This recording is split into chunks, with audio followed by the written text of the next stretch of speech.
Hola, en este video tutorial, vamos a conocer la Cessna 182Q, de carenado. En la vida real, este avión se utiliza en la mayoría de las escuelas de vuelo, ya no solo de España, sino de todo el mundo. De hecho, es el avión más vendido de su categoría, y puede venir certificado tanto para el vuelo VFR, como IFR. Una vez dentro, y en la cabina 2D, vamos a ver qué son, y para qué sirven los distintos instrumentos que tenemos en el panel. Mediante el icono de flecha hacia abajo, mostramos la vista del panel general, tal y como aparece en esta imagen. Para ocultar los cuernos, hacemos clic sobre ellos. Arriba y a la izquierda, tenemos el indicador de velocidad aerodinámica, que nos muestra nuestra velocidad, en nudos. La línea de color verde, nos indica el límite de velocidad, que en este avión es de 140 nudos. Dentro de esa franja verde, vemos otra de color blanco más pequeña, y esa nos indica la velocidad máxima de operatividad, con los flaps extendidos. Debajo, tenemos el coordinador de giro. Este instrumento nos sirve para saber si estamos haciendo un viraje coordinado, o por el contrario, si estamos derrapando en el aire. ¿Veis la bolita negra? Pues durante un viraje cualquiera, esa bolita debe mantenerse donde está, es decir, centrada. Si la bola se mueve hacia uno de los lados, quiere decir que no llevamos compensado el alabeo de las alas, con el timón de dirección, el cual se maneja con los pedales. Y por tanto deberemos actuar sobre ellos, para mantener la bola negra centrada. Debajo de la bola, vemos que pone 2 minutos. Bien. Pues eso quiere decir, que para hacer un viraje coordinado de 360 grados, con 20 grados de alabeo, y la bola centrada, tardaremos 2 minutos en completar el viraje. Esta es una de las pruebas que los pilotos tienen que superar, para la obtención de la licencia de piloto privado, o PPL. Debajo, tenemos el reloj, que también incluye un termómetro que nos mide la temperatura exterior. Ahora pasamos al centro del panel, donde tenemos el indicador de actitud, el indicador de rumbo, la presión del combustible, y el indicador de succión. Empezando por el indicador de actitud, que precisamente es el instrumento que más suelen mirar los pilotos, vemos que tiene una serie de marcas, y varios colores. El color azul, simboliza el cielo, y el negro, que en otros aviones puede ser marrón, simboliza la tierra. ¿Veis el punto blanco que está en el centro, con 2 líneas blancas horizontales a los lados? Pues el punto simboliza el morro del avión, y las líneas horizontales, son las alas. Cuando el avión asciende, el punto blanco estará en la parte azul, y cuando desciende, estará en la parte negra. Cuando vuela recto, el punto, y las líneas blancas horizontales, estarán justo en el centro, de entre la parte azul, y la negra. Cuando un avión vuela recto y nivelado, todas las marcas deben estar centradas, incluida la marca que está en la parte superior del indicador. Las marcas que están a los lados, son los grados de alabeo que utilizamos en los virajes, y van de 10 en 10. Es decir, que cada rayita significa 10 grados de alabeo. Salvo que nos encontremos con una situación de peligro, en la que tengamos que realizar un viraje muy pronunciado, por ejemplo, para evitar un obstáculo que no hayamos visto, o una colisión con otro avión, no excederemos de 30 grados de alabeo en los virajes. Los números que vemos, tanto en la parte azul, como en la negra, son los grados de inclinación, a los que ascendemos, o descendemos.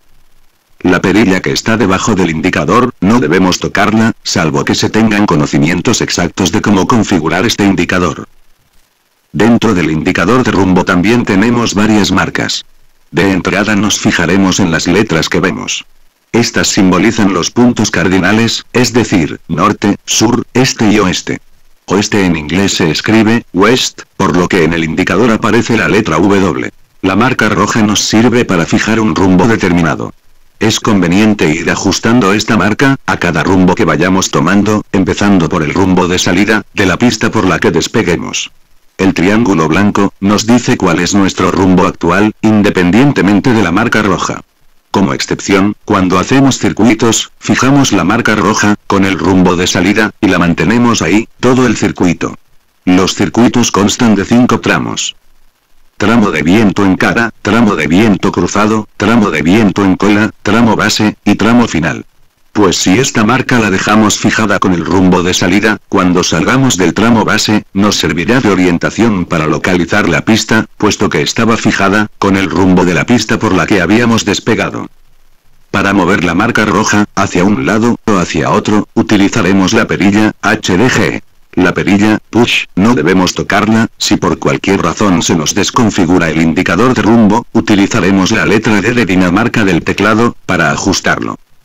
En la simulación, los indicadores de presión del combustible, y el indicador de succión, no son muy necesarios, por lo que solo hay que comprobar, de vez en cuando, que ambos están trabajando, en los márgenes marcados en verde. El altímetro, es el que nos dirá cuál es nuestra altitud en todo momento. Los altímetros dependen de la presión atmosférica para medir la altitud, por lo que dependiendo de la presión reinante en una zona determinada, tendremos que calibrarlo para ajustarlo a la presión actual en esa zona. La presión estándar, es de 29,92 pulgadas de mercurio, o 10,13 milibares. Esta presión estándar, es la que calibraremos por encima de la altitud de transición, que por ejemplo, en Canarias es de 6.000 pies. La altitud de transición, es aquella sobre la cual, todas las aeronaves, calibran sus altímetros, a la presión estándar, es decir, a 29,92 pulgadas, o a 10,13 milibares.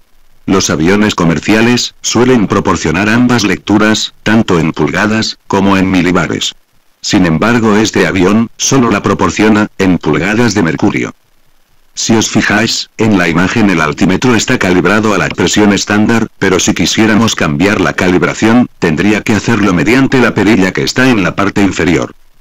Un truco en Flight Simulator, es usar la letra B de Barcelona, para ajustarlo automáticamente. Desgraciadamente, este simulador viene configurado para que el altímetro se configure automáticamente, desde el nivel del mar, hasta los 18.000 pies, que es la altitud de transición en Estados Unidos. Pero si estamos en España, y en Canarias, podremos usar la letra B, para ajustarlo por debajo de los 6.000. Sin embargo, cuando superemos los 6.000 pies, deberemos ajustarlo manualmente con la perilla. Es muy fácil. Por debajo de los 6.000 pies, lo ajustamos pulsando la letra B. Por encima de los 6.000 pies, solo tendremos que poner 29,92, y siempre, haga el tiempo que haga, sobre 6.000 pies, se calibra en 29,92. Así de fácil. No obstante, es muy recomendable que usarais siempre la perilla para ajustar el altímetro, ya que es así como se hace en la vida real. Debajo del altímetro, tenemos el indicador de velocidad vertical. La velocidad vertical, es la tasa de ascenso o descenso, y se mide en pies por minuto.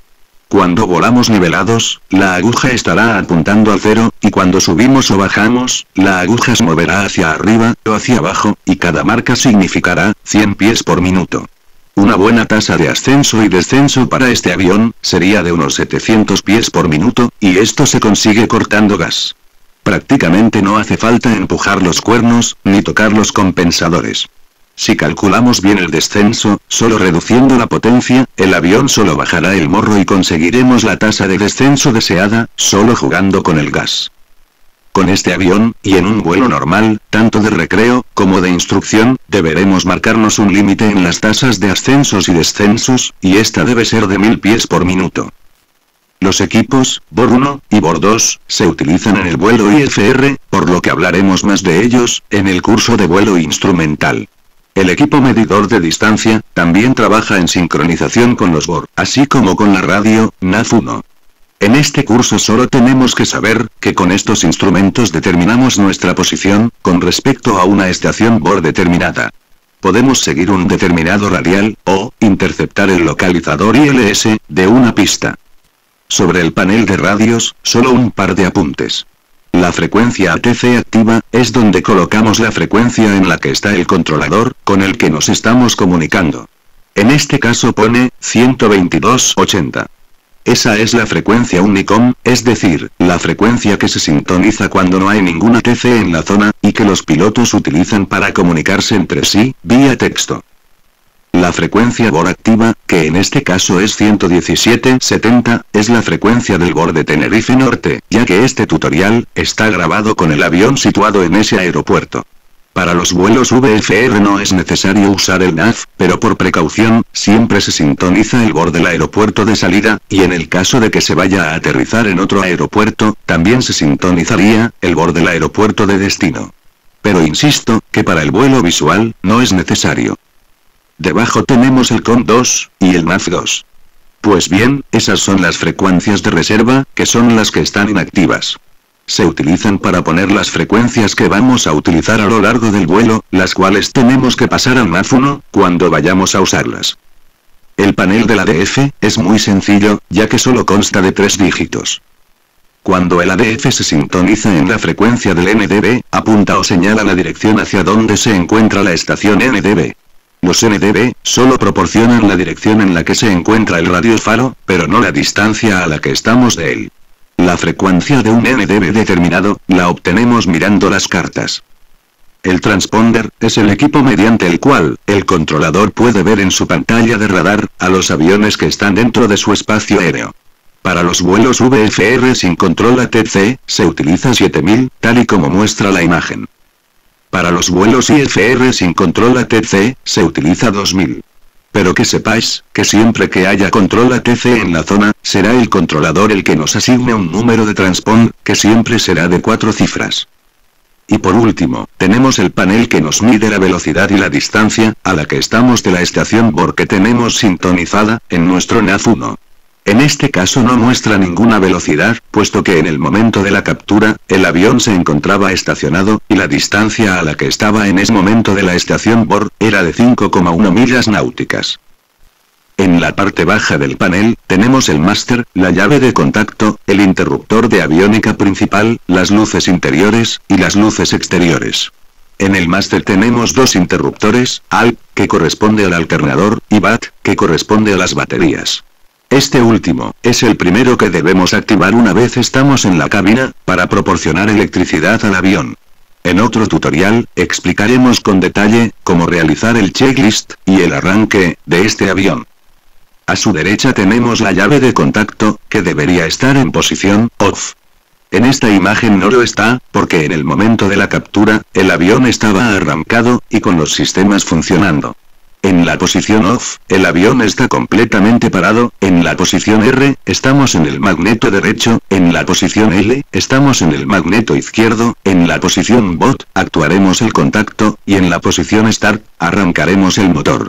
Después está el interruptor de aviónica, que se activa después de las baterías, y es el que da paso a la corriente para que llegue a los distintos sistemas del avión.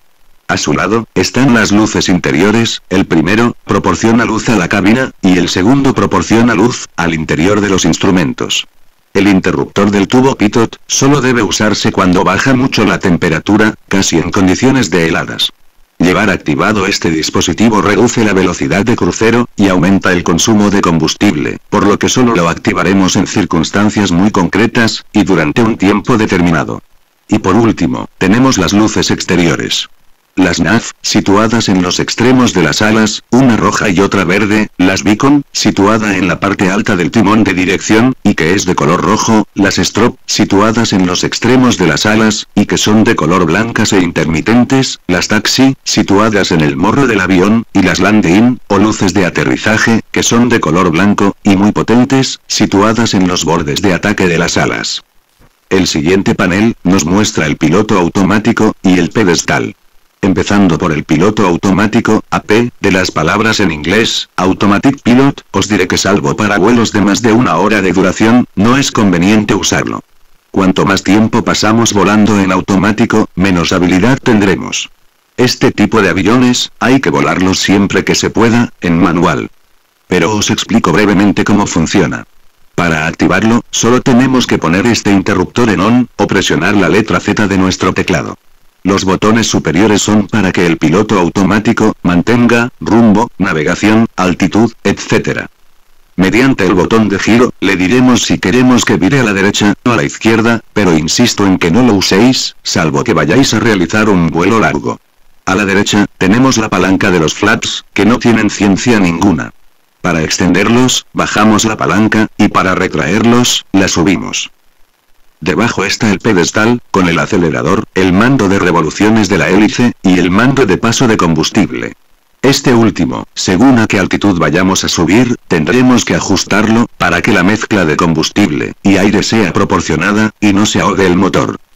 En este otro panel, tenemos los compensadores, y los flaps de refrigeración.